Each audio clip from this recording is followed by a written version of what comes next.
You know, in some of our prior discussions, this is one of the reasons I was trying to establish the fact that it's the tradition that has to be the principle for judgment of what we believe, and not what we want or feel or whatever the case is. That's something that's really key.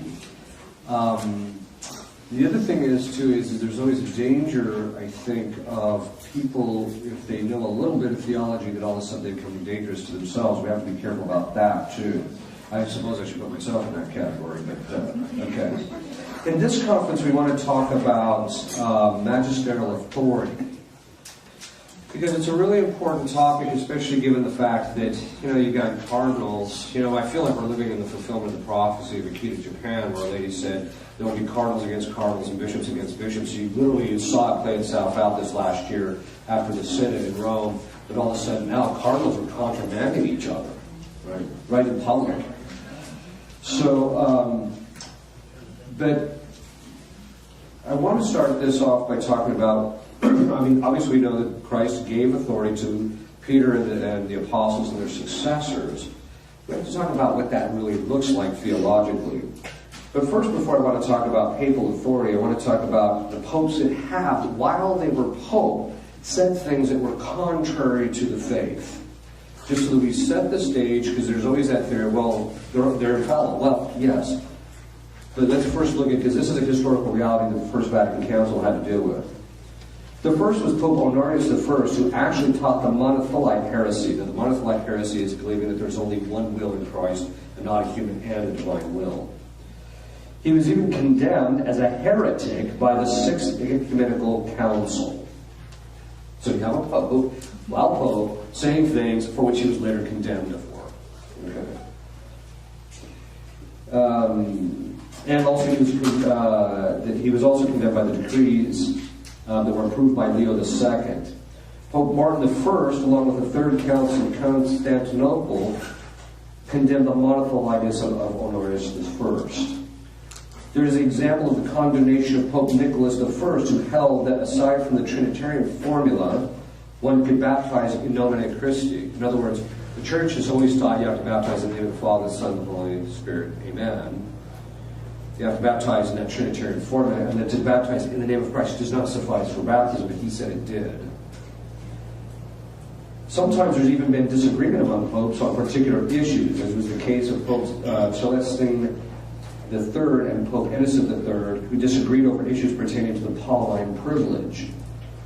There is the historical case of Pope John XXII, who held that the souls of the blessed departed do not see God until after the final judgment, which of course was contrary to the teaching of the Church. And John XXII was a it's a paradigm, so to speak. A paradigm is kind of like the model or the standard. You kind of look at to see how the Church reacts to these things. Because when John XXII said that, after he was pope, the Parisian theologians looked at it and said, no, he's in error. They wrote a letter to him. They didn't say, you're not the pope because you're a heretic. They didn't say that. What they did is they wrote him a letter and stated that you're in error regarding this particular thing. The Pope did the right thing. He set up a commission to study the remote rule, the tradition. And when the tradition came back and said, no, there is a state before the final judgment in which people see God face to face before they get their bodies back after the final judgment. He then, 3 weeks before he died, if I remember right, or shortly after that, he recanted, and that's it. So even the Pope recognizes his obligation to be in conformity with the remote rule. This tells you, though, that it is possible for a pope to make erroneous statements during magisterial acts. What are magisterial acts? Any acts by which he is teaching, which includes everything from defining dogma in an infallible mode all the way down to the Wednesday audiences, the preaching at the Wednesday audiences. It includes that whole gamut. Okay. These acts do not meet the conditions of infallibility. So what are the conditions of infallibility? Because Vatican I came along and dealing with this historical reality said we know that the Pope is infallible under these conditions. Okay. The first condition is this, according to Vatican I. In the exercise of his office as shepherd and teacher of all Christians. So when he makes a statement, we know it's infallible when he is doing it in the exercise of his office. This essentially means that the Pope, when making a declaration, must speak as the supreme head of the Church, By supreme, we mean that he is doing by virtue of his teaching office as Pope, and not as a private theologian. Here the Council is making a distinction between the Pope speaks by virtue of his office and what he does not. Second, he has to do it in virtue of his supreme apostolic authority. This indicates that there's different levels of magistracy, or different levels of papal acts. Not everything, if the Pope coughs, you don't write it down because it's infallible. The fact of the matter is that there's all different levels of his teaching, and they have to be treated very differently. So it's only when he's speaking in the very highest level of his office that we know for a fact that it's infallible. By apostolic, we mean that he is using the authority that comes directly from Peter, the apostle, from Christ and Peter, to his successors. The third condition is that he defines a doctrine concerning faith and morals to be held by the whole church. So it has to be in the area of faith and morals. It can't be about astrophysics or global warming. Right? Now, he can talk about the morality of how we treat the environment, but to talk about whether there's a global warming or not is outside his office. Second, it has to be held by the whole church.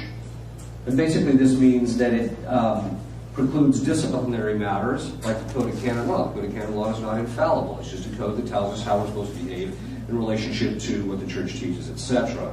And because the Code of Canon Law only pertains in the Western Church for the West, and in the Eastern Church, the Eastern Code of Canon Law to the East, there's not infallible being used when they promulgate those. Now that doesn't mean that there's not statements in there that aren't infallible, but that's because of things that occur prior to that. The First Vatican Council essentially states that under certain conditions, and only under those conditions, are we assured that the statements being made by a pope are infallible.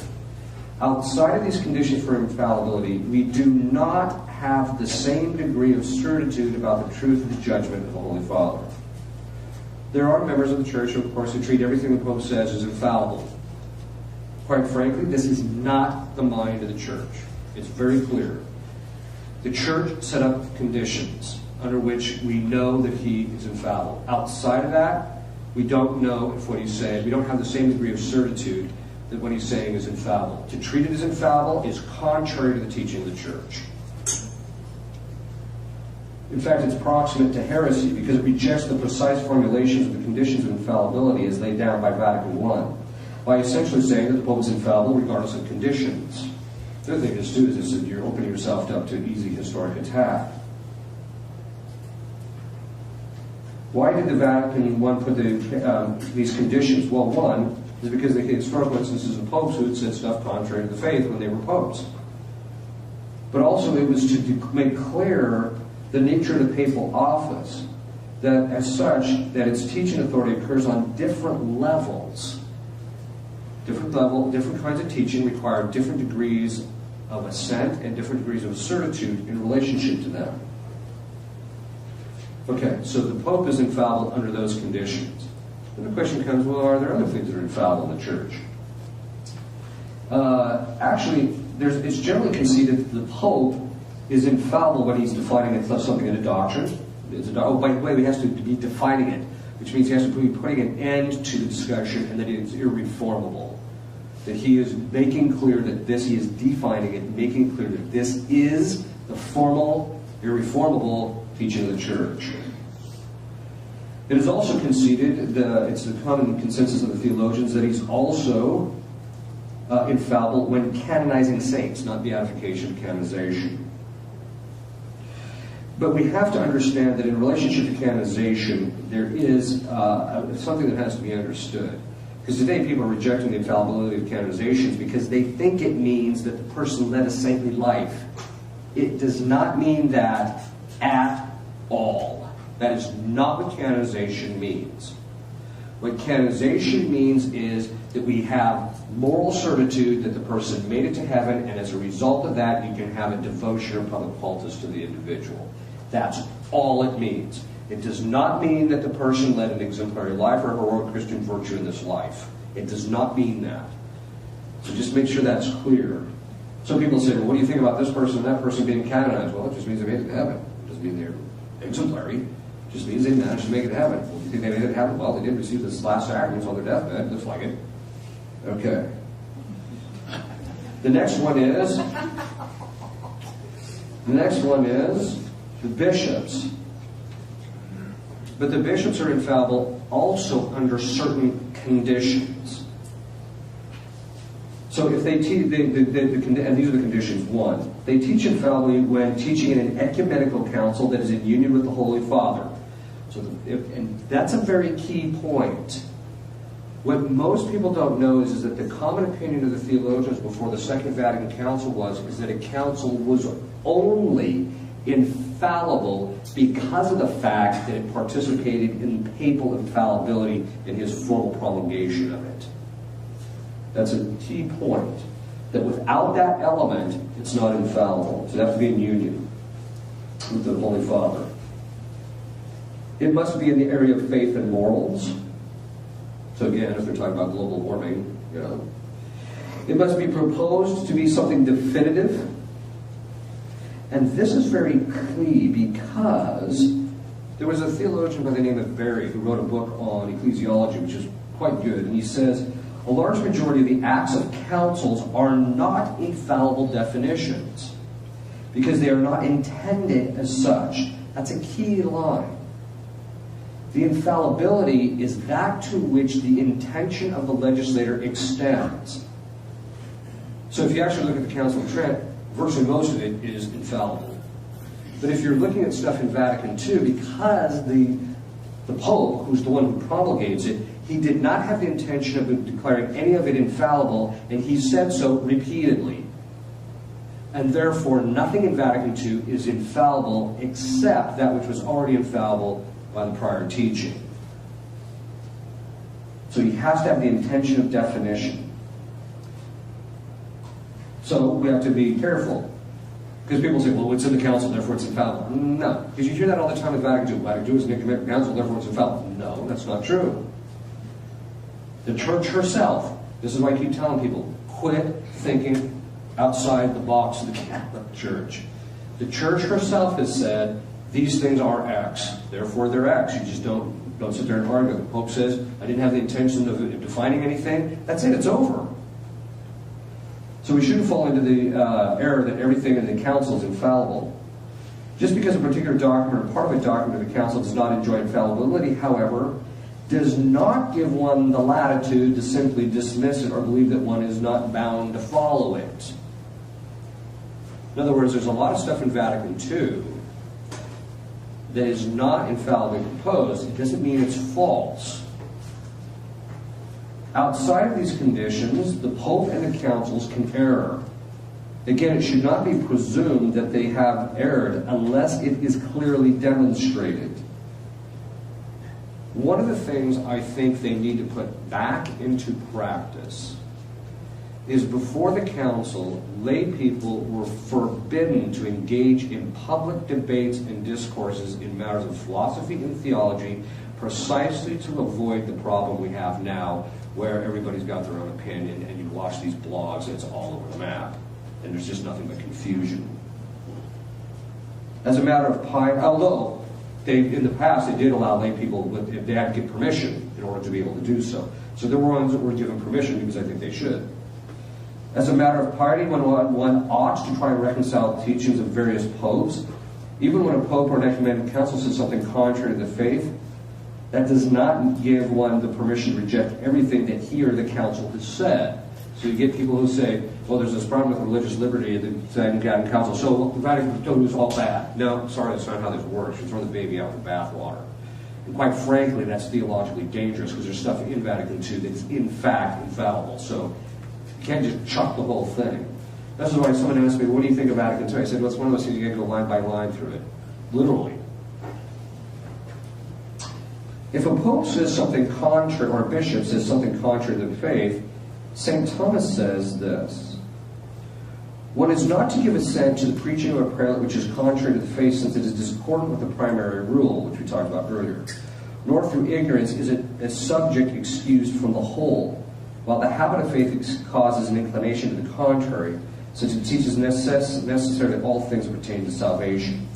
What does this basically mean? Well, we're back to this observation. Our obligation is to conform ourselves to the magisterium as they propose the remote rule, that is the tradition, the Scripture.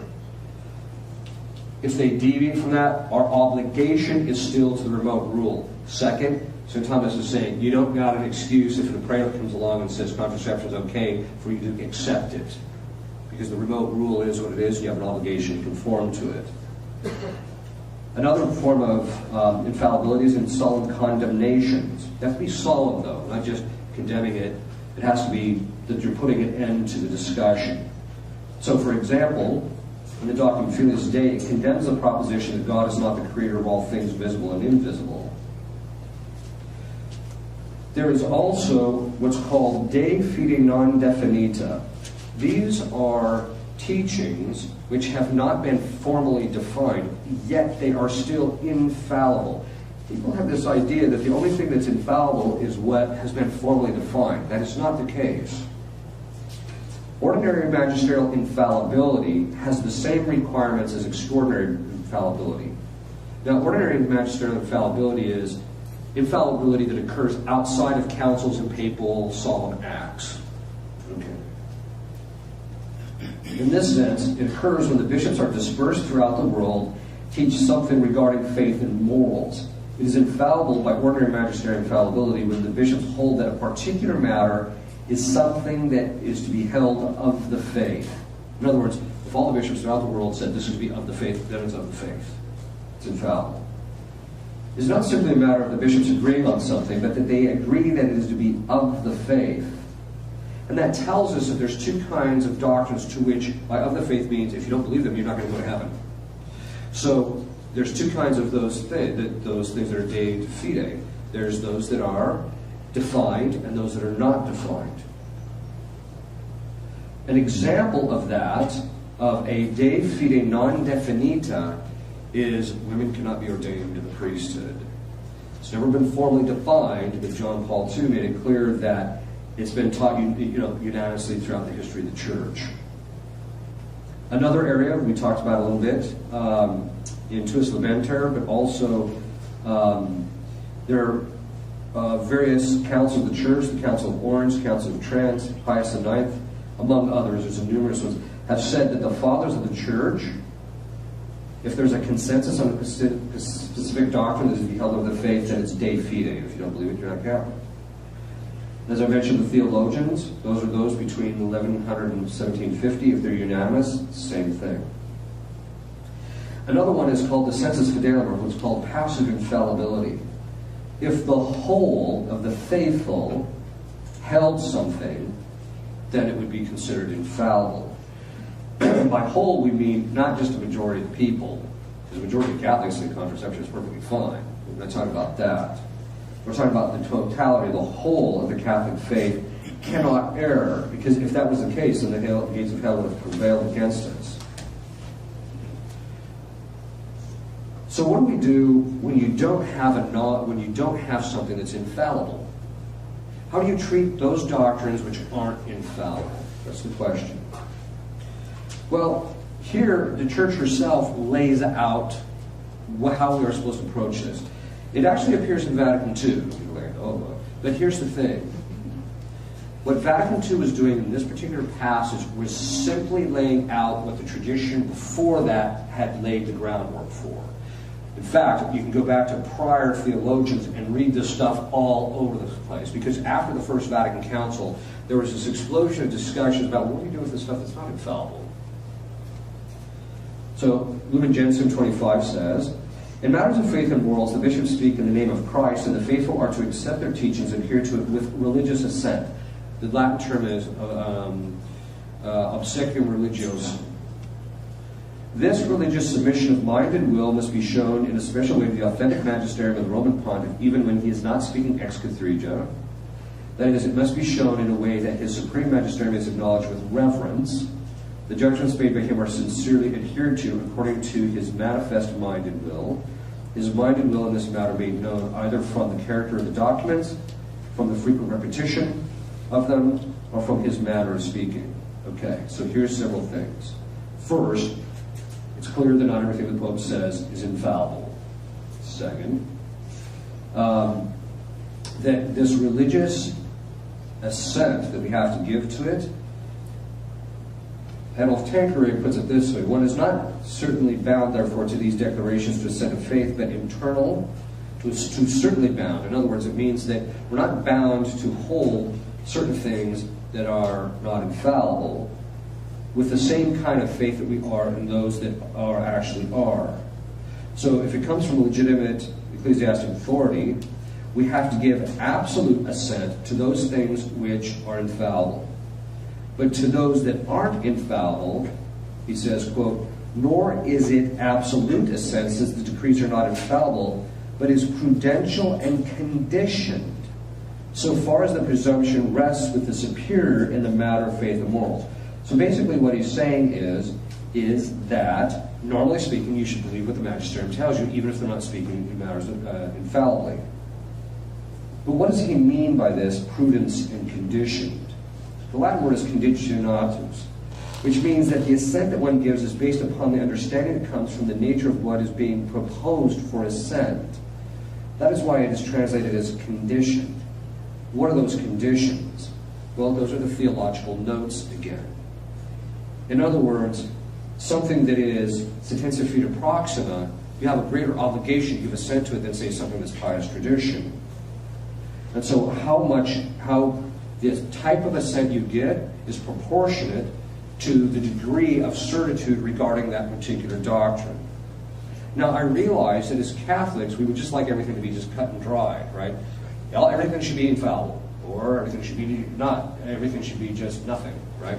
And that's not how the church has ever worked. So this also means, therefore, that we do not treat all doctrines exactly the same.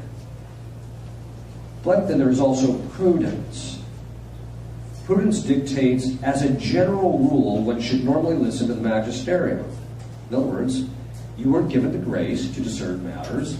The magisterium was, and so you should normally defer to them. But even the church herself does not say that we are to do so slavishly. The fact that the church makes a distinction between assent that is required for infallible and non-infallible teachings indicates that the church herself recognizes that there are different degrees of certitude. The church herself recognizes by discussion different kinds of assent that there is an occasion in which a particular member or members of the magisterium may end up teaching things contrary to the faith. This is why St. Thomas says you are forbidden to follow the magisterium blindly.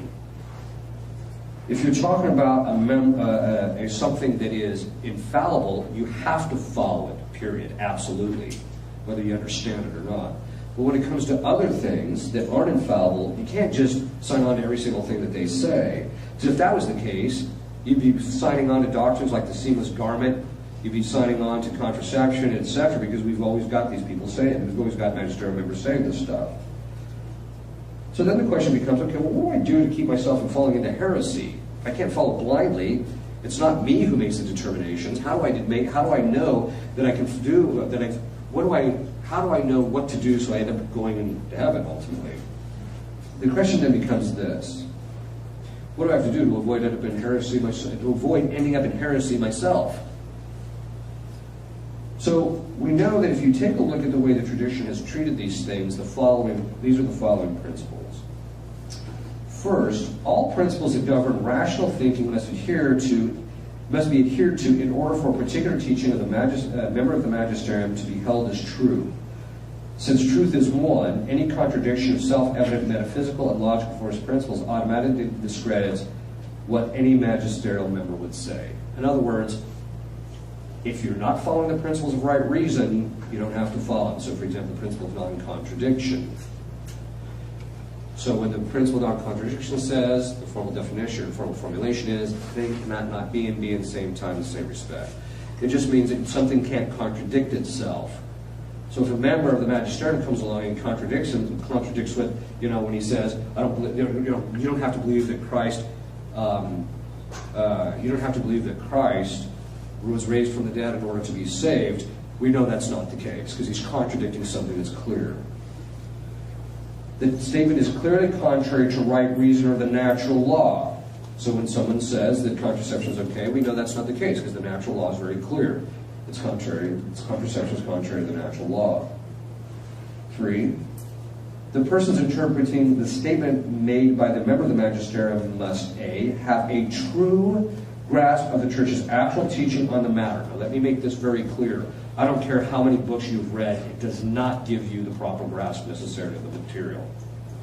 I always come across people who have read gargantuan amounts, and there's always some gap in their knowledge which has ended up causing them to end up in error very easily. So they have to make sure they actually do understand. The second thing is, your understanding is not the principle of judgment. It's what the church is taught. So, again, I'll say to people, you know, the church has always taught X. Well, I never heard that before. So, and your point is? So as if somehow or another their knowledge was the standard of truth here. And B, have certitude about what the actual magisterial member said. This is beginning a big problem. So you see the Pope sometimes will make statements, and the next thing you know, the media has them all over the map. You're like, where did I get that from? 4, any statement that is contrary to divine positive law, that is revelation, as the church has always understood it. That's the key line. As the church has always understood it, one is bound, if there is such a statement contrary to that, one is bound not to follow it. This is based on the Vincentian canon that's been taught always, everywhere, and by all. It is not a matter of what the private individual thinks is contrary to revelation, but what the church understands to be contrary to revelation.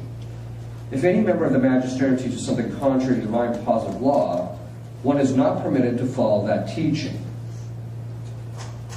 5, based upon the principles governing infallibility, all subsequent popes and members of the church are bound by the tradition with regard to those things which are infallible. So a subsequent pope can't decide he doesn't want to be bound by the decrees of the Council of Trent, for example. Popes are also bound by prior non-infallible teachings of the magisterium, which are taught in the tradition unless they speak with a higher magisterial voice. Essentially what this teaches is that if a number of popes were to teach something in a general audience or the like, then a subsequent pope proposes a teaching in an encyclical, we would normally be bound by what's in the encyclical, and not by what the popes have said in their general audiences, as a general rule. 7, we are bound, normally, by the non-infallible teachings of the Pope and Magisterium. When popes make non-infallible statements, if those statements appear to be erroneous, they must be judged in light of the tradition, because the tradition is the remote rule. This is the gist of what Pope Benedict XVI calls a hermeneutic of continuity.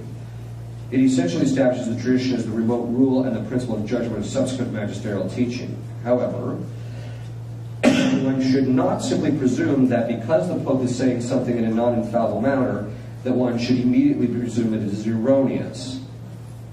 The benefit of the doubt is always given to the magisterial member unless there's sufficient reason to the contrary. When papal documents or teachings conflict with what curial members of the popes, of the bishops teach, that which is minor gives that way to that which is greater. So Pope Nicholas I said, since according to the canons where there is a greater authority, the judgment of the inferiors is to be deferred, namely to be annulled or to be strengthened.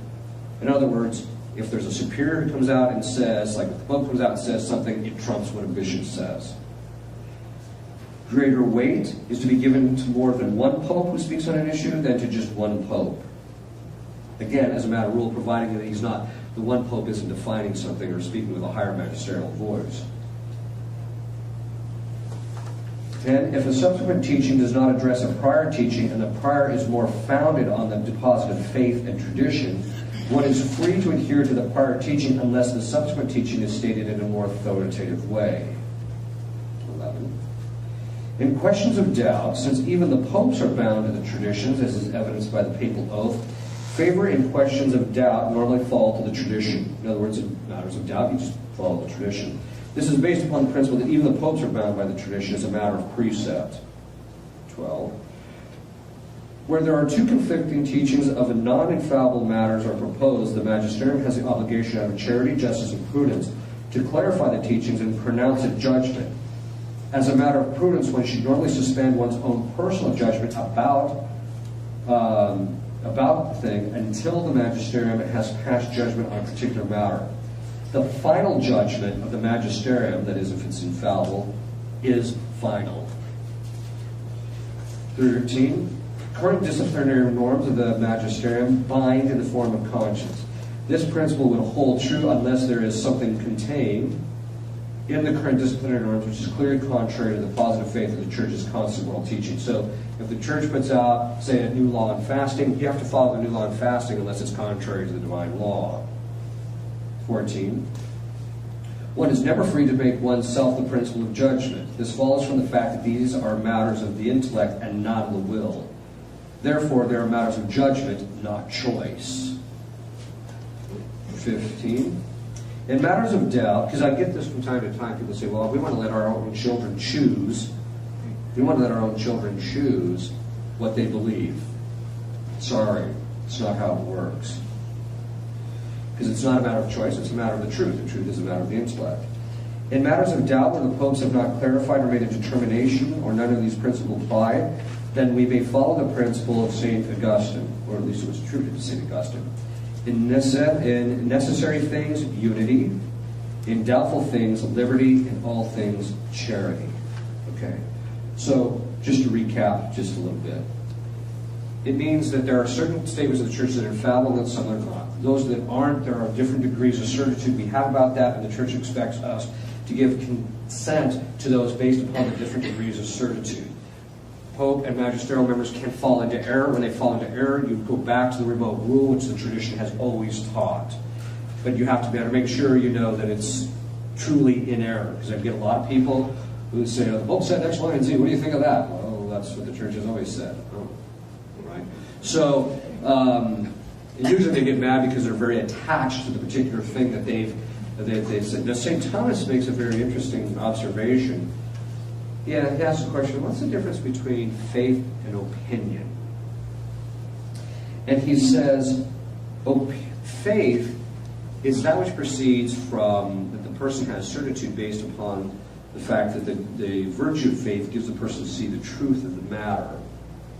Where he says, whereas opinion is a choice, so it's an intellectual thing. The intellect sees the truth, the will then chooses to move the intellect to give full assent to it, etc. So the choice is to give the full assent, not to necessarily see the truth of the matter. Okay? Because you can reject it, embrace. Whereas opinion is in a matter where it's not clear, and so it's a matter of choice on what you're going to end up ultimately believe. Now you can look at the different things and kind of line and say, well, this one seems to be a little bit more true than this one, and maybe you can follow that. But in matters where it's just, they seem to be pretty much on the same level, it's a matter of choice, so it's a matter of will. So opinion is a matter of choice. This is one of the reasons why, I'll just end with this for this conversation, we'll go to Q&A. This is one of the reasons why I think that line from St. Francis, he says, there'll come a time of tribulation where there will be a multiplication of opinions. That's really true because people no longer see religion as a matter of something to which they must conform themselves to, but rather things that they get to choose on their own, or those things which are in congruity with their preferences. So as modernism became more prevalent with the principle of immanence, it's just natural that you're going to get all sorts of opinions on matters, rather than what's the tradition teach. Let's keep going back to the tradition. I keep telling guys, let's go back to the tradition. And this is a really important point, because if the Church is ever going to recoup the tradition, which it will, the fact of the matter, because that's what God wants, the fact of the matter is, because he set up the tradition for all of this it to be passed on, the fact of the matter is that we're going to have to set aside what we want and actually conform ourselves to what the tradition has always had. Again, it's not a matter of preference. So you say the old Mass because it's a matter of preference. No, I don't. I mean, it's true, I like it. And I say it for very specific theological reasons. Now, I know that when most bishops and priests hear that, the hair on their head goes on the back up because they think, no, it's not the case. It's just you happen to like chocolate ice cream, I happen to like vanilla ice cream. That's not what we're talking about here. St. Thomas says, he enunciates this principle. It's a principle of reason, right reason. First principle. Any two beings that are in the same category of being, if they're different, de facto one is above the other, higher in the order of being. This is an important point because everybody's got this idea that everybody's opinion is on equal level. No, it's not. The fact of the matter is that some people are just right, some people are just wrong, for one thing. But in matters of opinion, some people's is actually more congruent with reality than the others. And so when you're talking about the matters of opinion, which is the same category of being, one of them is going to be better than the other in relationship, or one is going to be more true than the other. Okay. That all being said, it means, okay, so the tradition has a binding force. We have an obligation, normally speaking, to follow what the magisterium proposes us from that. And then if they err, what are we to do? We are to go back to the remote rule. That is the tradition, and that's what we're to follow. Okay. Father, can I ask, I've been sitting here listening to you and looking at the beautiful statue of Our Lady of Fatima, and I know, can you speak to this notion that a person that, has a true and sincere, however you define that, devotion to the Blessed Virgin Mary, how does that factor into them not being able to teach error or be led into error? Is that true? And can you talk about that? I'm not sure I follow the question. That if you're devoted to Mary with respect to doctrinal matters, you won't be led into error. Is that true? Generally speaking, I think that's true. It's not an absolute, but yes, I think so. In fact, one of the signs of a heretic is somebody who doesn't know Our Lady. Right. I mean, if someone has a religious taste for Our Lady, you scratch around and you probably find a heretic. So, but it's not an absolute guarantee, though, either, because I've known people who have a real love for Our Lady, and they were a theological mess. So, yes. Can you give some, you mentioned a couple of times, can you give some examples of some important elements of Vatican II that are infallible? Well, there's different parts of it that were actually, for instance, in certain things where they make statements about that were actually contained in prior teachings. So if you can just pick up the book or the thing and just read it, and usually, there's a lot of times they'll make various statements about the church or about Christ's resurrection, salvation, things of that sort. My own personal opinion is that the tract I read on Lumen Gentium, where you had to give religious assent to the teachings, I personally think is infallible based upon ordinary magisterial teaching, because that's pretty much has been the constant teaching. So, things like that. I mean, there's some in there. You have to kind of wade through it, though. And some of it's not really written very clearly, so you got to figure out, what does that mean? One time, this professor was reading this document by a Holy Father, and the Holy Father made this statement, and he says, "What does that mean?" I said, "I don't know." He says, "What do you mean you don't?" "I don't know. I don't know what it means. I don't even know if he knows what it means."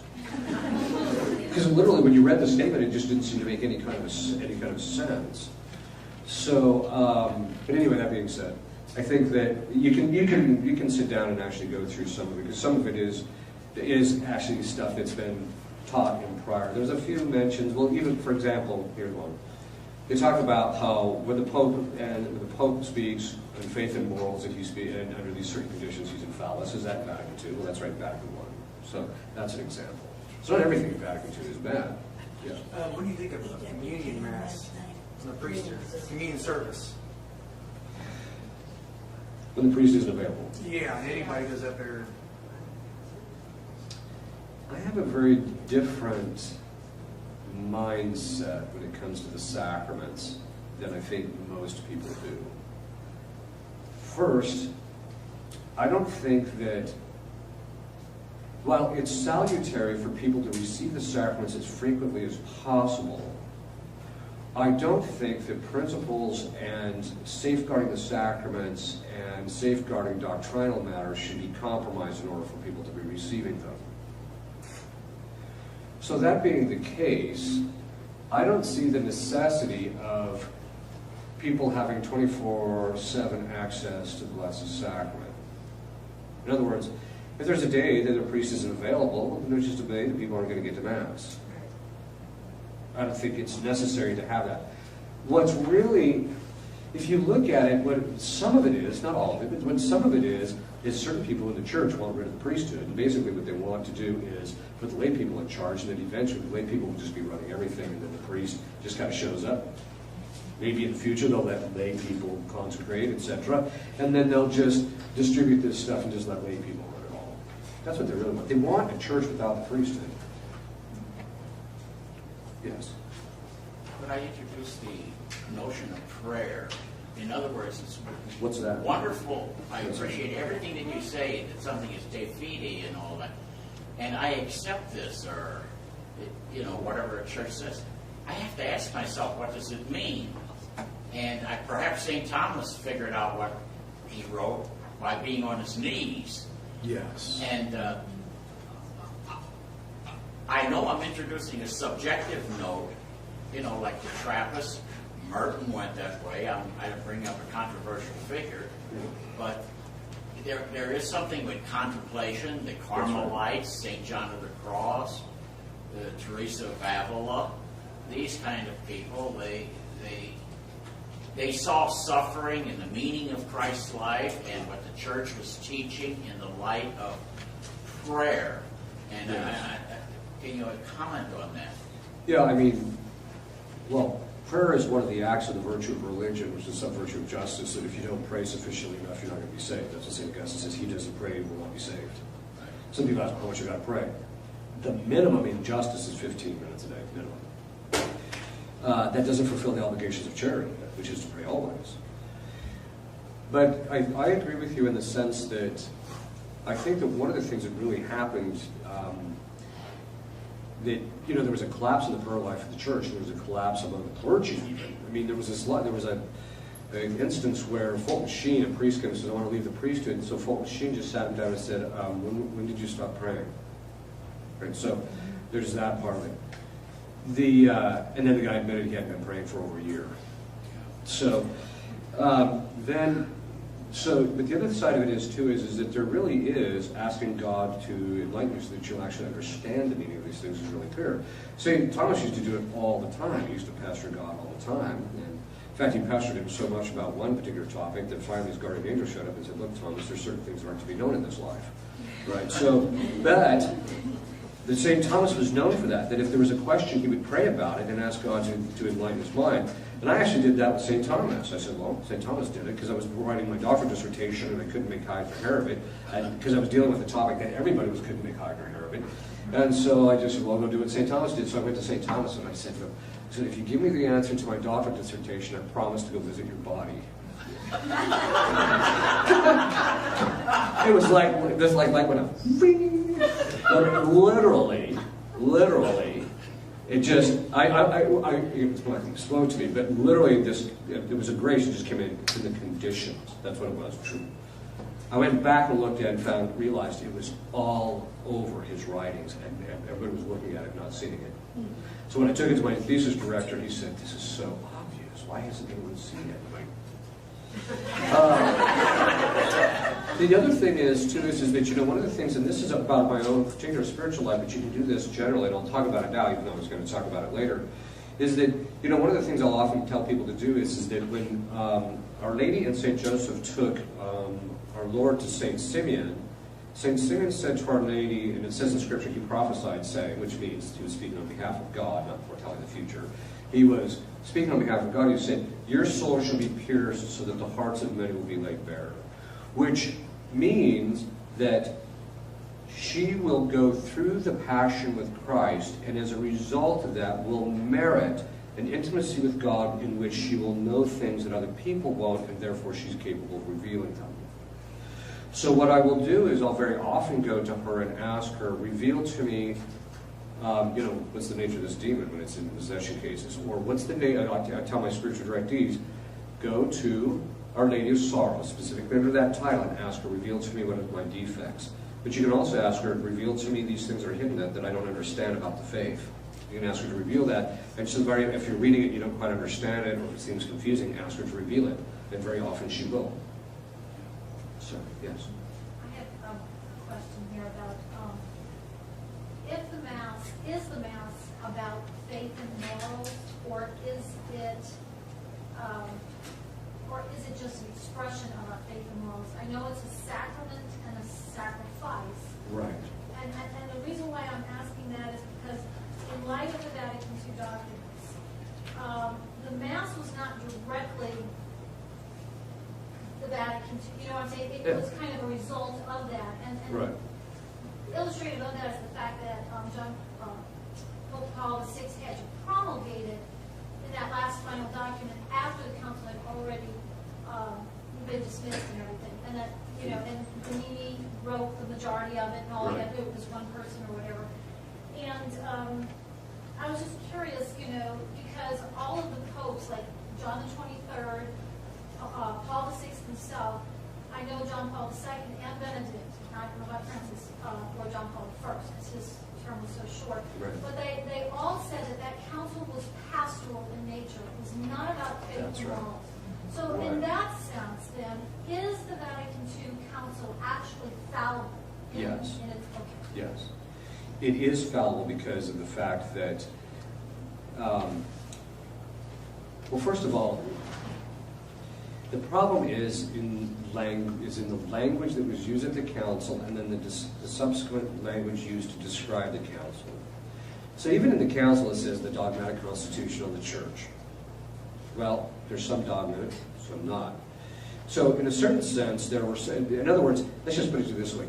All of the teaching that's proposed in Vatican II that is not already infallible by prior teaching is ordinary magisterial teaching. That's it, which means it's subject to being fallible. The pastoral council thing is more of a direction that they've decided to take the thing. And for me, the term pastoral is a mixed bag. Because there is authentic pastoral discussions. How do you get this person who rejects X teaching to the point where they accept X teaching and lead a better life? Or how do you get this person who's, not fully understanding the principles, or they understand the principles, but they're not leading a full life? How do you get them to that? So I can understand that there's a pastoral approach where you need to get people where they need to be, or get people to understand or believe what they need to believe. I understand that. But the problem is that's not so there is a legitimate use of the term pastoral. The problem is that in my estimation, most of the modern theologians using the term pastoral is just another term for saying a practice that is not in congruity with what the church has always held or taught. That's what that really means for a lot of them. I just take a pastoral approach. Oh, so you're letting them live in sin, that kind of a thing. So that's the real problem. The term, I mean, even when you look, in fact, maybe this would be helpful. Before the Second Vatican Council, the term pastoral, if you look up manuals, pastoral manuals, it was how the sacraments were implemented. That's what it was. It wasn't about, how do you care about Bessie Sue who's crying in your office. It had nothing to do with that. It had to do with the proper implementation of the sacraments. It wasn't until the modernists got influenced by the Protestants that pastoral, because they don't have any sacraments, took on a wider meaning, and then you ended up with this whole thing of it meaning everything across the board. So that's one of the real problems. Yes. Okay. You made a statement that choosing faith is a matter of truth, so it's not a choice, and that's why I would say I went from the Protestant to the Catholic, because I saw truth in the way I never had. Right. But at the same time, and I see the church as the pillar of truth. Truth never changes; it's consistent. Right. But yet, within the Catholic Church, there's laws and authority that do change. Yes. That, for me, is a Protestant, coming from a Protestant formation to now a Catholic formation, is difficult. So like you said, they may have one law here about fasting, and then they change that. Mm-hmm. Help me understand the process of that and formation processes. Well, historically, the fasting laws have been completely all over the map. I mean, if you look at them historically, a lot of it had to do with the different capacities and different ages and different circumstances and things of that sort in relationship to people. So that it's considered part of Divine Apostolic tradition, which means that Christ basically told the apostles to start the 40 days of penance during Lent. But the form that that particularly takes can be up to the judgment of the particular members of the magisterium in relationship to how it's going to be implemented based upon people's capacities, the circumstances, etc. So, and so there, you can have a general principle. Let's put it this way: there's two kinds of principles, and when you're talking about, like for example, changing the laws of the church, the laws of the church, of course, have to congruent with divine positive law and natural law. If they're contrary to it, you just ignore it. But of those things that don't necessarily fall within that category, there's two kinds of principles. There's those that apply everywhere and in all cases. So,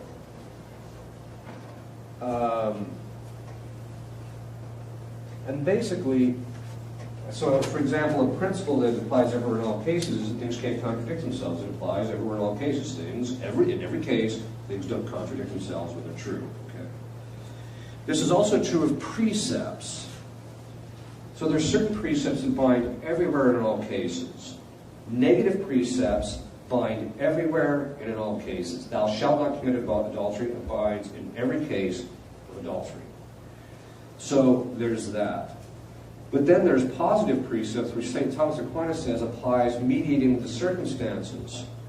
So you have to look at the circumstances to see which principle applies. So there's certain principles that apply everywhere in all cases, and then there's those which are based upon circumstances. Those ones that are based upon circumstances can then change, and which principle applies can change based upon which principle is in place. So, for example, fraternal correction. Fraternal correction states that you have an obligation out of charity to correct somebody if you see that they're leading a sinful life.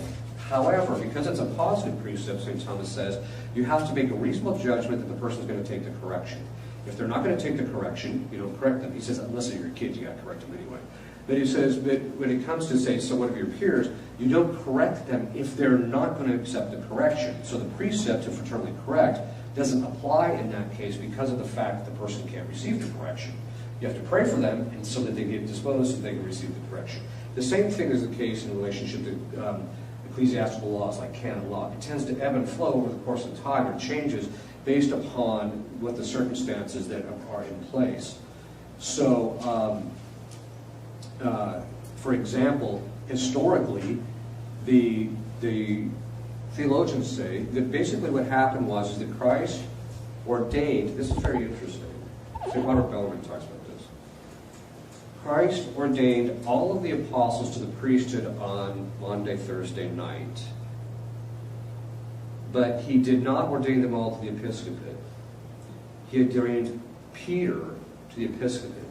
And then Peter ordained the rest to the episcopate so that it was clear that all episcopate flows from Peter. And then from there, so you have the episcopate, you have the priesthood. Contained in the priesthood is the diaconate, the subdiaconate, and all the minor orders. So that what happened is when they started ordaining, so they had bishops, but then they started ordaining deacons, so the fathers said they started unpacking what was already contained in there. Then once they got all the orders unpacked, which only took about 300 to 400 years, they had them all in place, operative. One of them was the order of exorcists. So in the beginning, the order of exorcists meant the guy who wasn't a priest was going around exorcising people. But as time went on, that started to, because of difficulties or because of certain circumstances, the church restricted it to now the only person who can exercise the power of exorcist, even though you're like say the fraternity of St. Peter and this Christ the King ordained their seminarians to the order of exorcists. Only a priest can exercise that power. It's a restricted power, right? So the point is that the church will modify and change these things based upon what it sees as legitimate pastoral need or legitimate pastoral circumstances that might end up causing trouble. What's happened, but what you apply, what you put into practice in your law and also in your pastoral practice, there are three essential things that must go into the adjudication about whether that particular pastoral practice is good or not. If any one of these two or three are missing, it's de facto a bad pastoral practice. De facto. The first is you have to take into consideration divine positive law. What did God say about the divine positive law? What did he tell us? What does he say? You have to do this, you have to do X. One of the parts of everything in Scripture that talks about what is morally right and wrong is part of the divine positive law. So, for example, when St. Paul says that he who receives communion unworthily brings judgment upon him the same, which means if he receives communion in the state of mortal sin, you commit mortal sin. So if somebody comes along and says, oh, well, I think it's okay to give communion to the divorced and remarried who haven't been remarried in the Catholic Church or haven't gone through the denoma process, or I believe that it's okay to give people who are in civil unions but not truly married, because they can't be because they're man and man, then I think they should be given communion, and this is just a pastoral practice, excuse me, but it deviates from the divine positive law, and therefore it's not a valid pastoral practice. It's not truly pastoral, because what's truly pastoral? Pastoral is like a sheep. You pasture the sheep to make them fat and etc., so you can get their wool and then eventually eat them. All right, so that being said, there's a certain goal. What's the end of all pastoral practice? The person's salvation of their soul. If it confirms them in their error, it's contrary to that. If it's not going to help them get to save their soul, it's not good pastoral practice. The next is it cannot be against the natural law, which means that it has to take into consideration two things: human nature and the fall, the effects of the fall. So, if you introduce, say, a disciplinary norm that ignores the fact that the fall. If you ignore the fact that we have concupiscence, and that if you don't fast with any kind of regularity, you're never going to get full control over your concupiscible appetite. That's the one that deals with food and sex. If you don't fast with any regularity, you're never going to get that thing fully under control. So, for example, before the Second Vatican Council, this was the law of fasting. Most people don't know this. This was the law of fasting. You had to fast from the beginning of Lent until the end, 40 days. Your greatest meal was 8 ounces. Then, outside of Lent, because a habit, you corrupt a habit in 3 weeks, and you rebuild a habit in 3 weeks. So you're talking 6 weeks of Lent. So which means by the time you got done with Lent, you actually had the habit of fasting. The virtue of fasting, in fact. It's a virtue. Then what they did is the church throughout the course of the year had ember days where you had to fast on those days, and they also had certain vigils before major feasts where you had to fast on those as well. So that throughout the course of the year, you maintained that virtue of fasting. St. Thomas says that according to the natural law commands all the virtues. If you never develop the virtue of fasting, you do not fulfill the natural law, and it's a sin of omission. Okay. That being the case, before the Second Vatican Council, if you simply followed all of the Church's disciplinary norms before the Second Vatican Council, you would have developed all of the essential virtues necessary as a human being. After the Second Vatican Council, they started following the way of concupiscence and ignoring this. They go, people good. They don't need to do all of this fasting. Why do we have to do all of this stuff? They got rid of it, and so as a result, it did not. Now we got this problem where it suggests to people, maybe you should fast. You act like it's like you're asking them to give up their firstborn or something. The third one is then supernatural prudence. Now, supernatural prudence is the virtue in which you know the means to attain the end, the right means to attain the right end. Supernatural means that you're dealing specifically with a supernatural end, and so you're dealing with supernatural means to attain the supernatural end. What are the supernatural means? Those things that pertain to the sacraments, grace, etc. So what you have to do is, when you're talking about actually coming into a pastoral practice, you have to take these things, knowing that the divine positive law orders us to be perfect as your heavenly Father is perfect. Seek first the kingdom of heaven, so our final end is God. That's our end. You then take all the things that God has shown us in these two particular things, and then through supernatural prudence you apply them in the concrete given the circumstances. That tells you what an authentic pastoral practice is. Not giving it doesn't mean that you just give in to whatever you decide you feel like having. I don't want to fast on Friday, on the totality of Lent. I don't want to do that. So you don't give in to that. You don't placate people's weaknesses. On the other hand, you do have to, part of supernatural prudence is, again, part of the circumstances is people are weak. So you don't give them something that's above and beyond human capacity. You must fast. 6 days a week on 1 meal a day. Well, that's what I do because I'm an exorcist. But most people aren't going to do that because they can't physically do it. The point being is, unless I'm lecturing, because the energy requirements are a little different. But the point is that you don't make it too onerous for people. You have to make sure that it's something that's within the human natural capacities, but at the same time draws them to a higher end. That's what true pastoral practice is. And that's where I think the Code of Canon Law, the new code, kind of missed the boat a bit. That it loosened a lot of restrictions, it made things a lot easier, but in the end, what it did is it made it harder for people to develop virtue.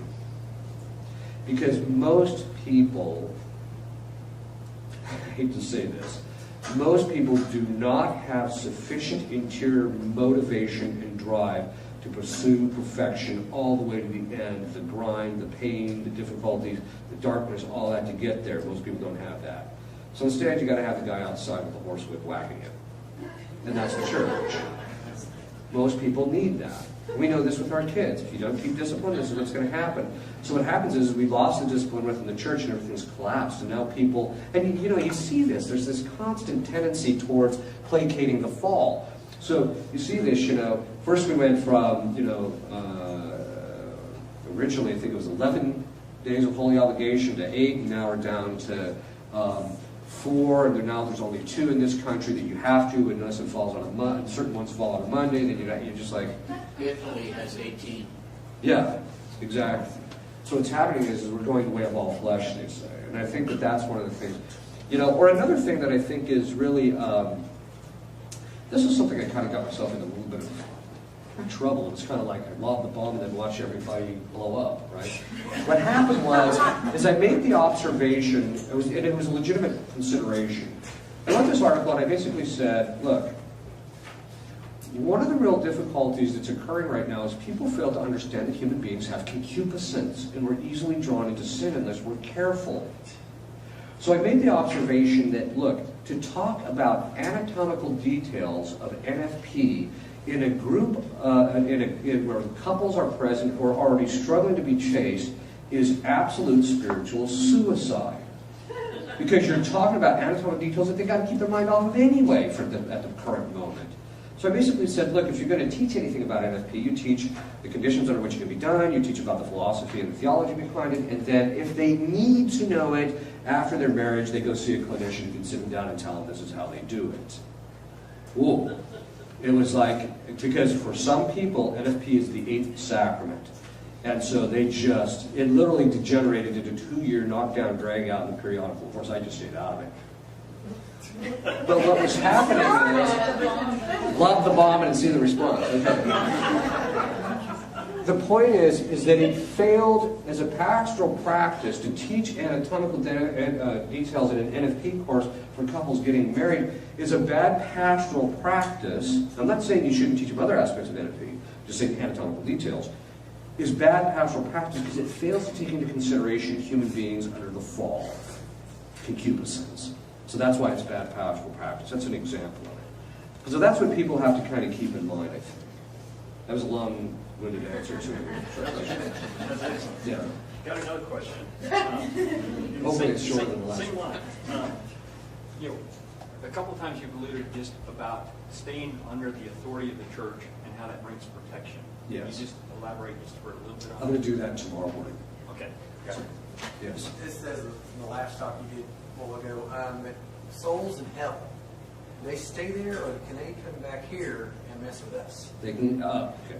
Under certain circumstances, it's the common opinion of exorcists that they can come back and mess with us. Like Judas, when you say Judas, so is that actually the demon that entered Judas? No, that was Judas himself. Judas, so he Yeah. comes back, he comes back. And the most exorcists agree that they're called disembodied spirits. Most exorcists agree that they can do this. There tends to be a couple of conditions. One, it seems to be, I've only had one case where the head possessor was a disembodied spirit. It's almost always an angel. There's that lower level disembodied spirit that's part of the equation. They also have to be people who are particularly evil.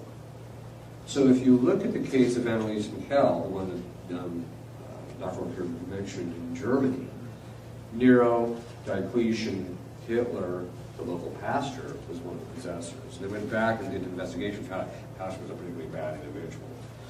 It's not just you come and run to the mill like, Aunt Jane, what are you doing here? It's not that. It's usually really bad people that usually show up. And it's very rare. Of all the exorcism cases that I've had, I've only had 5 that had disembodied spirits as possessed. So is that a demon that is helping them, or is that just that person's soul by themselves comes back? Yeah, sometimes the person just comes back by themselves to possess somebody. Also, my experience is it's common for the possessors to have been in the family lineage. Not always, but often.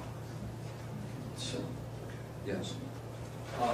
In C.S. Lewis's The Great Divorce, is that theologically sound where basically, I'm dealing with the previous question here, where basically people from hell get on a bus and they're taken to heaven and they just find, you know, like the grass is green, what a horrible thing to walk on. Mm-hmm. He's basically saying that the problem of being in hell is that anything pertaining to God or holiness is utterly repulsive. Is that theologically? I think it's theologically. Yes, it is theologically correct.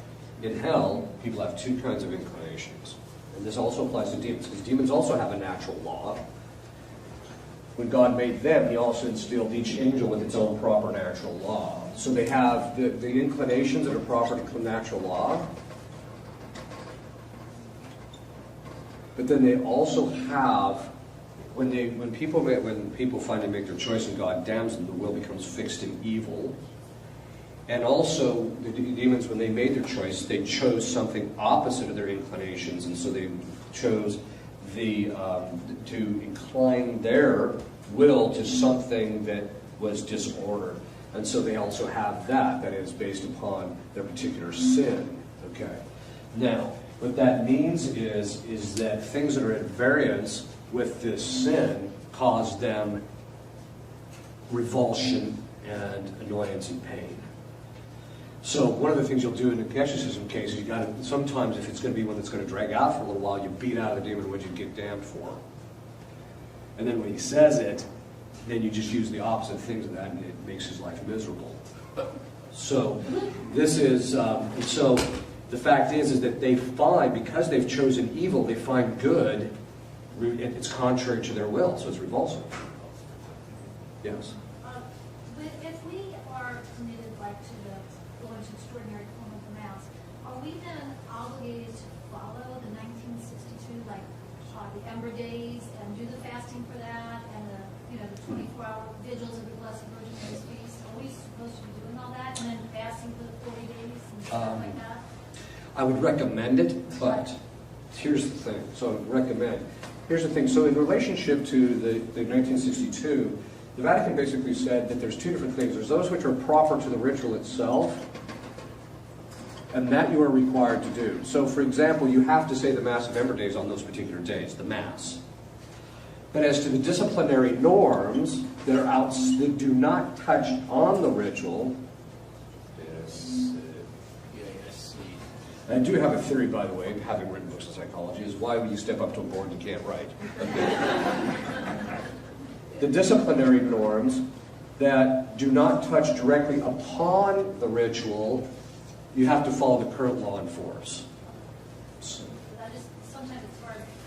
People go back and forth. It is, yeah. That seems kind of... Well, that's one of the reasons I recommend that people actually just follow the disciplinary norms is just for their own virtue. I mean, if you just do that, and just your own practice. What you're bound to is the current disciplinary norms, but what I recommend is that you follow the prior ones.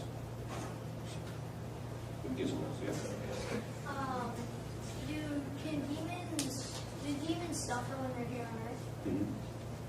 Oh, yeah. In fact, one of the reasons, most people don't seem to realize that part of the reason for possession is to make the demon's life miserable. Most people think that it's a form of punishment.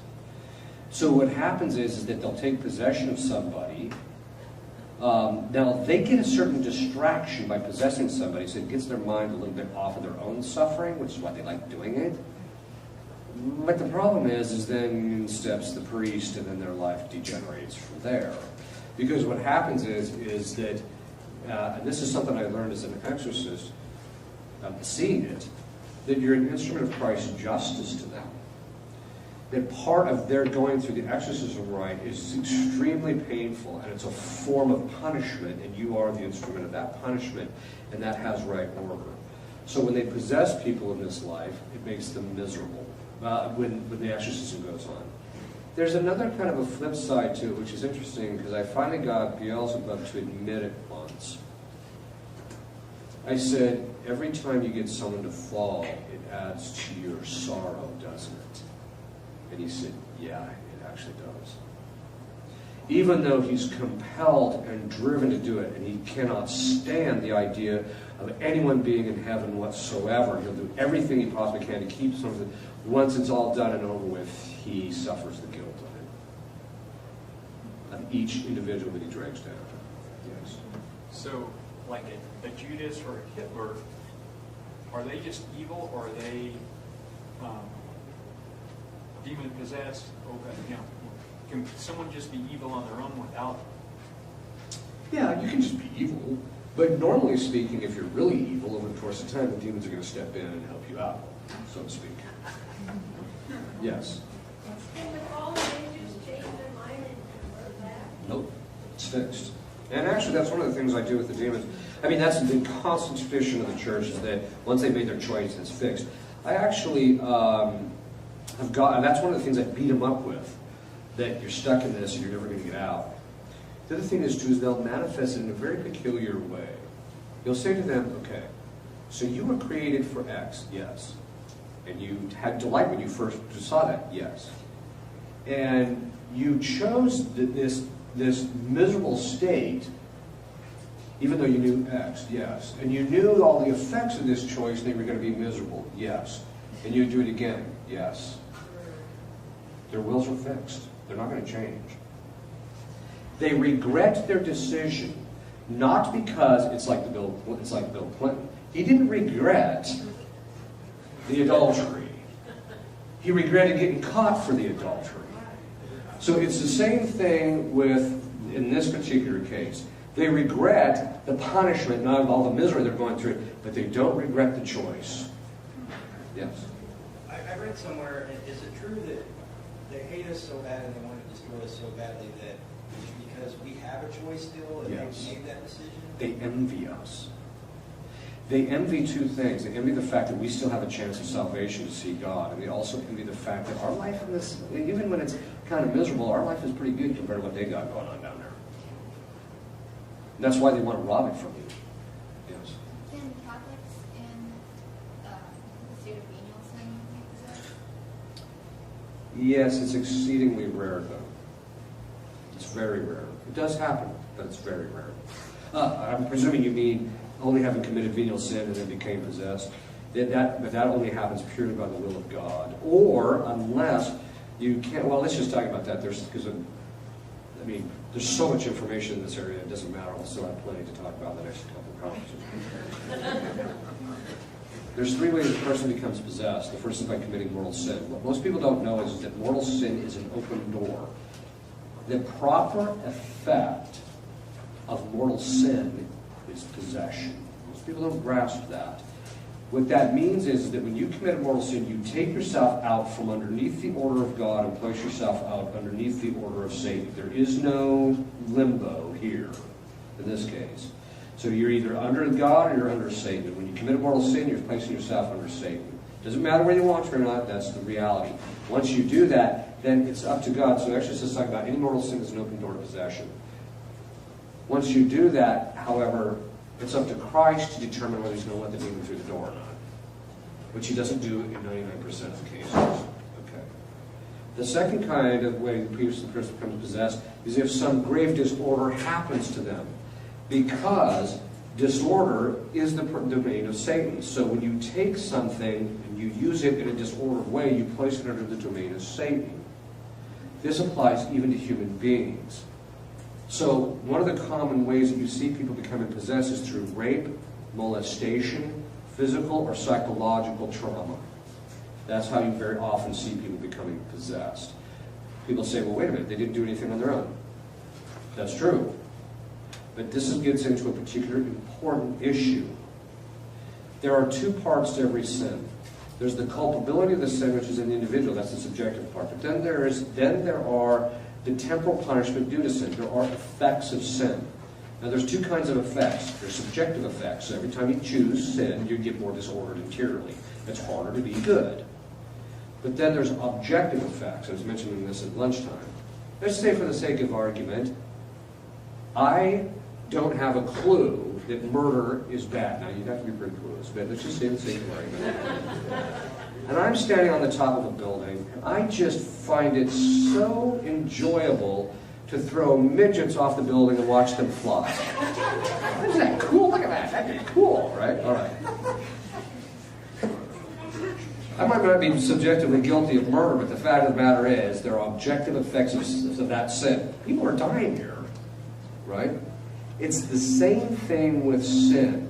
I tell people like this, people say, I didn't know moral, when I heard this, I just about said, are they that clueless now? When this girl said, she got pregnant because she had violated the sixth commandment. She got pregnant, she says, how did this happen? I'm like, look, there's certain, you may not think that violation of the sixth commandment is morally sinful. That isn't going to keep you from getting pregnant, right? Okay, it's the same thing here. When people commit atrocities, the effect that it has on other people still occurs objectively, whether they want it or not. And that's what actually happens in these kinds of cases of possession.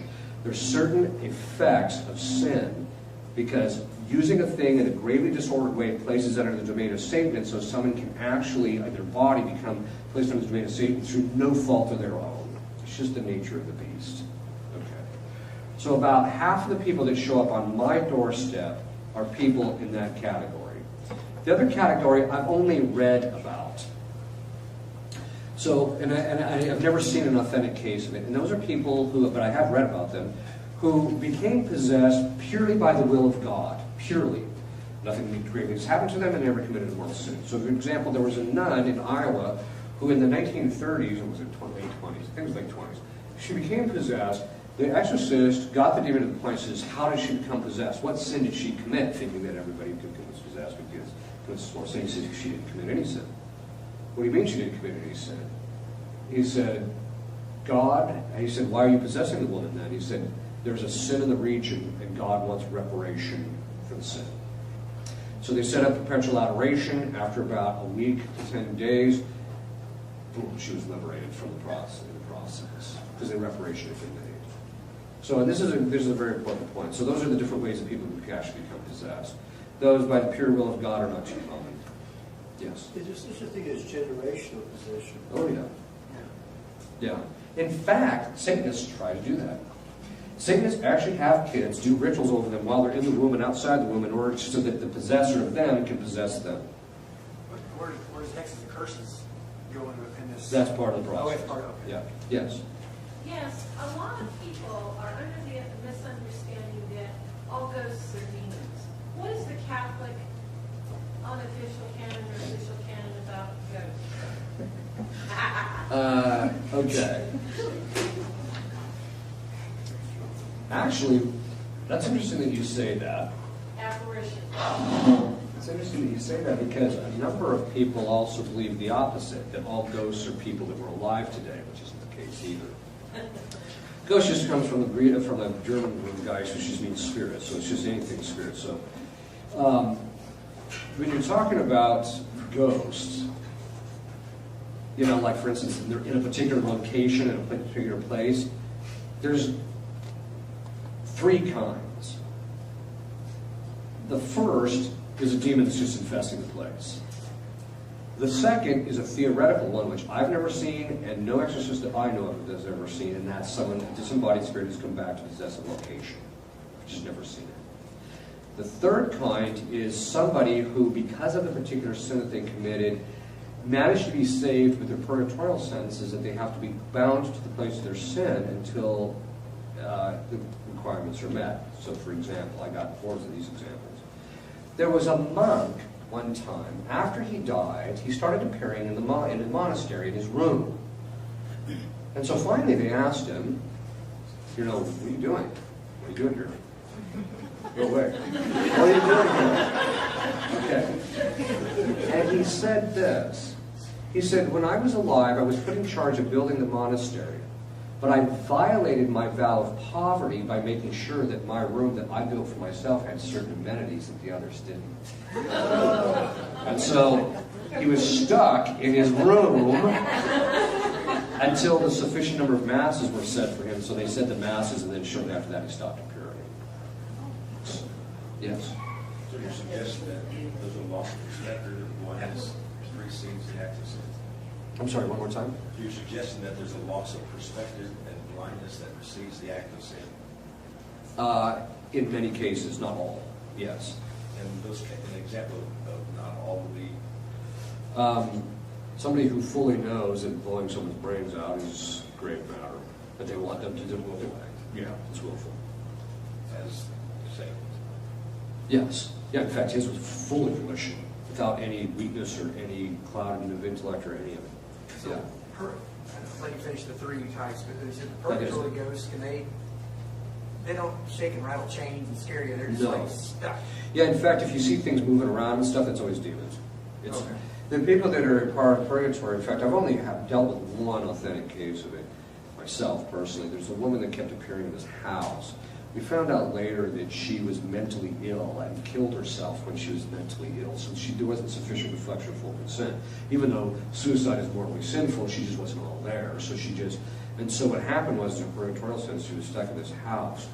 And so she appeared to everybody in the house, but at different times, and she would just look out into distance. And that's kind of Morth talks about that, how, you know, the person just looks out into they seem almost spaced out kind of thing. And so what I did is I exercised the house just to make sure, but then I said a mass for the repose of her soul and gained a plenary indulgence, and then she stopped appearing.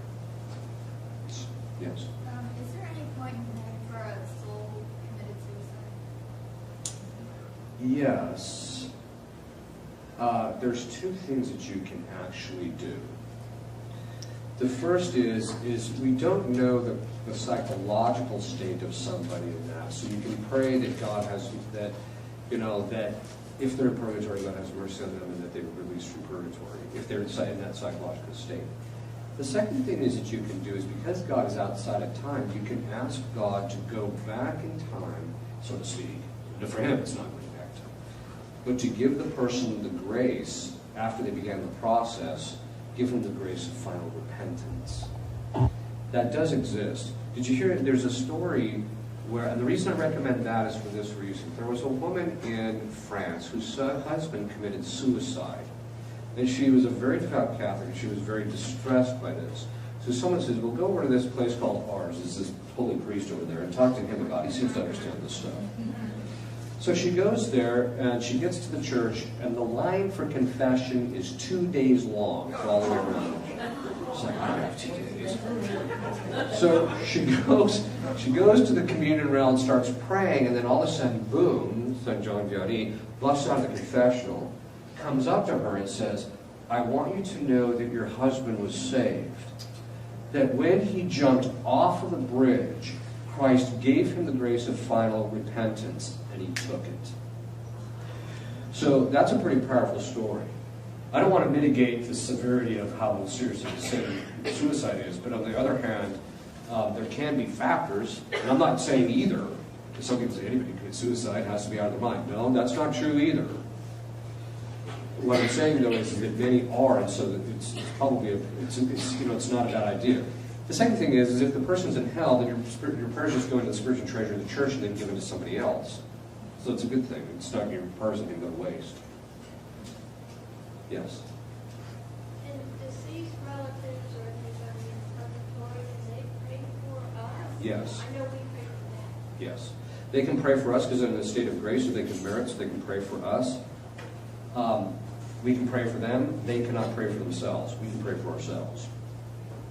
But we can ask them to pray for us? Yes. If they're in purgatory? Yes. That's why they're called the holy souls in purgatory.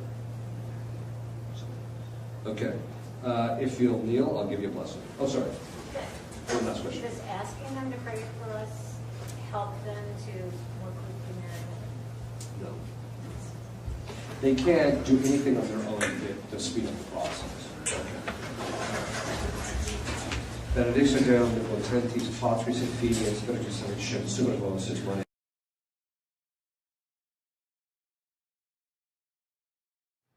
Christus vincit, Christus regnat, Christus in